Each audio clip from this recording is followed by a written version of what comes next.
సరికొత్త వినోదం తెలుగు బుల్లితెరపై ఈ రోజు నుండి ప్రేక్షకుల ముందుకు వచ్చేసింది. ఈ రోజు నుండి కొన్ని ప్రోగ్రామ్స్ ప్రేక్షకులని తెలుగు బుల్లితెరపై అలరించబోతున్నాయి. 313 ఎపిసోడ్స్ పాటు తెలుగు బుల్లితెరపై అమృతం అనే సీరియల్ అప్పట్లో ప్రేక్షకులని విశేషంగా అలరించింది. అమృతం సీరియల్ రీమాస్టర్డ్ ఆడియో వీడియోతో మళ్ళీ ఈ రోజు నుండి ప్రేక్షకులని అలరించబోతున్నాయి. యూట్యూబ్ లో ఈ రోజు నుండి రోజుకు 2 చొప్పున అమృతం ఎపిసోడ్స్ అప్లోడ్ అవుతున్నాయి. అమృతం సీరియల్ యూట్యూబ్ ఛానల్లో రీమాస్టర్డ్ వర్షన్ తో అమృతం ఈ రోజు నుండి ప్రేక్షకులని విశేషంగా అలరిస్తుంది. అలాగే 1997లో కళంకిత ధారావాహిక ప్రేక్షకాదరణ పొందింది. సీరియల్స్ పట్ల ఓ ట్రెండ్ ని సృష్టించింది కళంకిత సీరియల్ ఇప్పటి వరకు ఇంకా ఆన్లైన్ లో ఎక్కడ అవైలబుల్ లో లేదు.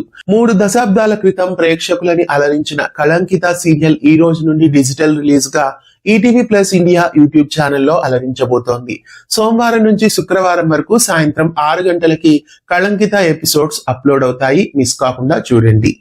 ఇక పలుకే బంగారం ఆయన సీరియల్ ఈ రోజు నుండి కొత్త జనరేషన్ కథా కథనాలు ప్రారంభమయ్యాయి.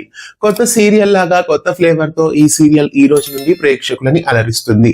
పలుకే బంగారం ఆయన సరికొత్త మలుపులతో వస్తున్న ఈ కొత్త జనరేషన్ ఎపిసోడ్స్ ని 1:30కి స్టార్ మాలో మిస్ కాకుండా చూడండి. ఇక ఈ రోజు నుండి రాత్రి 7 గంటలకి జెమినీలో అన్నపూర్ణ క్యాటరింగ్ అనే ఒక కొత్త సీరియల్ లాంచ్ కాబోతోంది.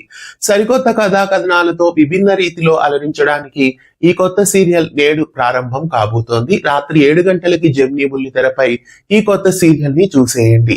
ఇక ఇంతవరకు రాత్రి 7 గంటలకి అలరించిన సత్య డబ్బింగ్ సీరియల్ ఈ రోజు నుండి సాయంత్రం 6:30 గంటలకి జెమినీలో అలరిస్తుంది. ఇది కూడా మిస్ కాకుండా చూసేయండి. జెమినీలో టెలికాస్ట్ అవుతున్న సత్య 6:30కి మారడం, అన్నపూర్ణ క్యాటరింగ్ ని లాంచ్ చేయడం మీకు ఎలా అనిపిస్తోంది? పలుకే బంగారం ఆయన సీరియల్ కొత్త జనరేషన్ మీకెలా ఉంది? కామెంట్ చేయండి. అలనాటి సీరియల్ అమృతం అలాగే కళంకిత మళ్ళీ ప్రేక్షకులని అలరించడానికి డిజిటల్ మూలంగా రావడంపై మీ అభిప్రాయాన్ని కూడా కామెంట్ చేయండి. ఇలాంటి మరెన్నో అప్డేట్స్ కోసం మన ఛానల్ ని సబ్స్క్రైబ్ చేయండి. పక్కనే ఉన్న బెల్ ఐకాన్ ని యాక్టివేట్ చేయండి.